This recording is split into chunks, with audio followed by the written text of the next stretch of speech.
Pour tordre le cou aux fausses représentations de ce que c'est que négocier, je vous propose de voir ensemble 5 idées reçues qu'on se fait sur la négociation. Et sans vouloir teaser, la 5e c'est la plus puissante de toutes, donc restez jusqu'à la fin de la vidéo.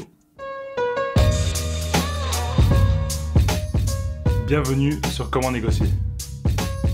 Bienvenue sur la chaîne Comment négocier, moi c'est Fred, j'ai 8 ans d'expérience dans les achats en entreprise et j'ai eu l'idée de lancer cette chaîne YouTube pour pouvoir vous donner des outils et des astuces de négociateurs professionnels que vous pouvez appliquer au quotidien pour faire des économies et mieux gérer votre budget. Et pour aller un peu plus loin, je vous invite à rejoindre le groupe des emails privés, c'est le premier lien dans la description. Je vous partagerai 2 fois par semaine du contenu additionnel à ces vidéos. Pour beaucoup de gens, et pour moi le premier il y a quelques années, quand on parle de négocier, on pense à 2 choses. Alors tout d'abord, négocier un prix lors d'un achat, ça peut être un bien immobilier, ça peut être une voiture, ou même négocier un prix dans une brocante. Et la deuxième chose à laquelle on pense, c'est les négociations faites par les négociateurs experts du GIGN, type comment négocier avec un forcené lors d'une prise d'otage. Bon, et il y a aussi certains fans de voitures qui parleront de négocier un virage, mais ça n'a rien à voir avec la thématique. Alors globalement, la négociation dans notre culture occidentale, elle est souvent considérée comme difficile et donc réservée à une élite.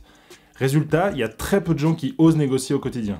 Je pense que vous avez forcément déjà vécu ce moment, que ce soit dans un magasin, dans un restaurant, ou même pendant des vacances, ou quand vous voulez négocier votre maison, d'avoir envie de demander quelque chose, de négocier quelque chose, mais juste de pas oser, parce que vous savez pas, vous avez peur de froisser l'autre personne, vous avez peur de dire quelque chose de faux, vous avez peur qu'on vous dise non. Vous aimeriez avoir un petit quelque chose, un rabais ou quelque chose d'offert, mais vous osez pas demander, et c'est tout à fait normal.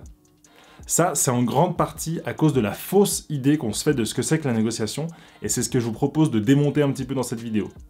On va passer en revue les 5 grandes idées reçues que beaucoup de gens ont, selon moi, sur la négociation. J'espère sincèrement que ça vous aidera à mieux comprendre ce que c'est, et que ça vous donnera des pistes pour mieux négocier au quotidien. Alors numéro 1, on ne négocie que quand on achète. Ça, c'est complètement faux. On négocie tout le temps. Rappelez-vous vos premières parties de Monopoly quand on était jeune. Rappelez-vous aussi de vos négociations avec vos parents adolescents sur le montant de l'argent de poche, ou les sorties, ou avoir un téléphone. Rappelez-vous de vos entretiens d'embauche quand vous négociez avec votre interlocuteur pour savoir quel sera le salaire qu'il va vous donner, ou même quand vous essayez de le convaincre que vous êtes la bonne personne. À partir du moment où il y a 2 personnes qui discutent entre elles et qui essaient de trouver un terrain d'accord, on peut parler de négociation. Et plus tard, quand on est en couple avec quelqu'un, c'est un peu une négociation quotidienne sur ce qu'on fait, où est-ce qu'on va habiter, comment on va s'organiser, quand est-ce qu'on va avoir des enfants, est-ce qu'on prend un chien, toutes ces choses-là, c'est des petites négociations finalement. La définition du verbe négocier dans le Larousse, c'est discuter de quelque chose avec quelqu'un en vue de l'établir, de l'obtenir. Exemple, négocier la paix avec l'ennemi. Donc, dans cette définition, on comprend que 1. Quand on négocie, ça veut dire qu'il y a nous et une autre personne, il y a un quelqu'un, donc c'est forcément 2 interlocuteurs, et que le but de ces 2 interlocuteurs, c'est de trouver un terrain d'entente.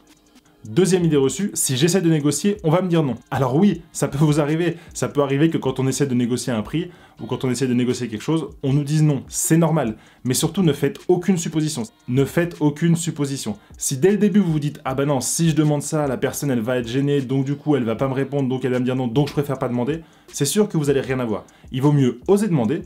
Moi, j'ai cette règle d'or dans ma vie, c'est il vaut mieux demander. Au pire, vous recevrez un non, mais au moins vous aurez essayé. Et au mieux, vous recevrez quelque chose d'intéressant.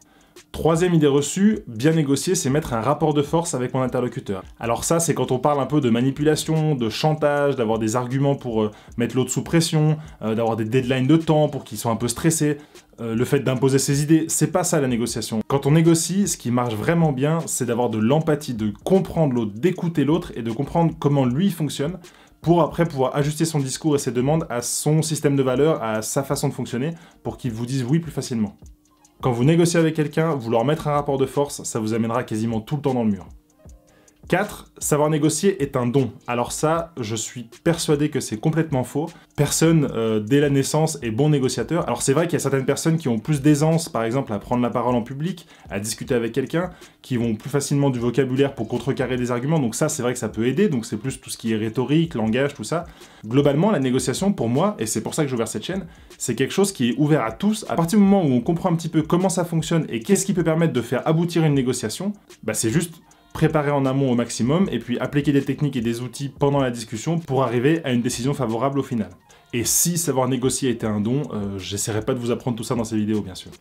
Et enfin la 5e qui est pour moi la plus importante, dans le cadre d'un achat, la négociation ne concerne que le prix. Alors ça c'est normal de penser ça, mais il faut ouvrir un petit peu le champ des possibles, ouvrir un petit peu son scope, parce qu'en fait, Quand on est bloqué sur une négociation de prix, eh ben, il faut penser à toutes les autres choses à côté qu'on peut négocier. Je vous donne un exemple, moi je suis passionné de vidéo, j'ai récemment racheté un appareil photo, un drone et tout ça.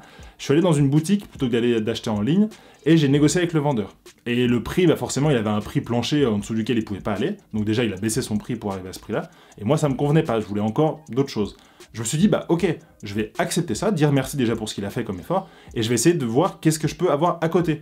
Alors du coup, ça peut être des logiciels avec des licences offertes, ça peut être une garantie offerte pour un moment, ça peut être éventuellement, si on achète un drone ou un appareil photo, d'avoir une carte SD offerte, ou quelque chose en plus. Donc en fait, ne focalisez pas que sur le prix, parce que sinon vous risquez de vraiment frustrer votre interlocuteur s'il ne peut pas faire d'efforts en plus, et par contre, pensez à d'autres choses. Pareil, un excellent exemple, c'est quand vous négociez une voiture dans un garage. Certes, il y a le prix d'achat de la voiture, mais une voiture, c'est de l'entretien, c'est des vidanges. En Suisse, il faut changer les pneus à chaque hiver, chaque été, ça coûte de l'argent. C'est un contrôle technique tous les 2 ans. Donc toutes ces choses-là, c'est des coûts annexes qu'on pense pas forcément au moment où on va signer le chèque pour acheter la voiture, mais qu'on peut négocier. Moi, j'ai un ami à moi, par exemple, quand il a acheté sa voiture, il a négocié pendant 4 ans de n'avoir aucun frais sur toutes les réparations qu'il aurait à faire. Et bah, le garage, il a accepté. Au lieu de baisser le prix d'achat de la voiture, qui n'était pas forcément possible, parce qu'ils avaient leur marge à respecter, ils peuvent offrir après une partie des services. Voilà ces 5 idées reçues que je voulais partager avec vous. J'espère que ça vous a permis de revoir un petit peu votre regard sur la négociation et de vraiment considérer le fait de négocier comme un art à part entière pour parvenir à une décision qui amène de la satisfaction aux 2 interlocuteurs. Alors, petit exercice pour vous, réfléchissez s'il vous plaît à votre rapport aujourd'hui à la négociation. Est-ce que c'est quelque chose de facile? Est-ce que c'est quelque chose de difficile? Est-ce que vous le faites souvent? Est-ce que vous le faites plutôt rarement? Dans quel contexte vous êtes à l'aise pour le faire? Dans quel contexte c'est plus difficile? Alors, je vous demande de noter et de garder précieusement ce rapport que vous avez aujourd'hui avec la négociation, parce que moi, vraiment, avec cette chaîne YouTube et mes vidéos hebdomadaires, je vais faire le max pour que ça devienne de plus en plus naturel pour vous, en vous donnant un maximum de techniques et d'outils pour que ça devienne un réflexe récurrent et naturel pour vous. Voilà, c'est ça mon objectif avec cette chaîne YouTube, c'est de comprendre ce que c'est que négocier et de vous permettre au fur et à mesure de mieux négocier au quotidien. Je vous le rappelle, pensez à vous inscrire aux emails privés, c'est le premier lien dans la description. Je vous envoie 2 mails par semaine pour aller un petit peu plus loin dans tous les points que j'ai pas forcément le temps de développer dans les vidéos hebdomadaires. Ah oui, et pour pas rater la vidéo de dimanche prochain qui sera super intéressante, on parlera de mes 9 règles d'or pour négocier mieux.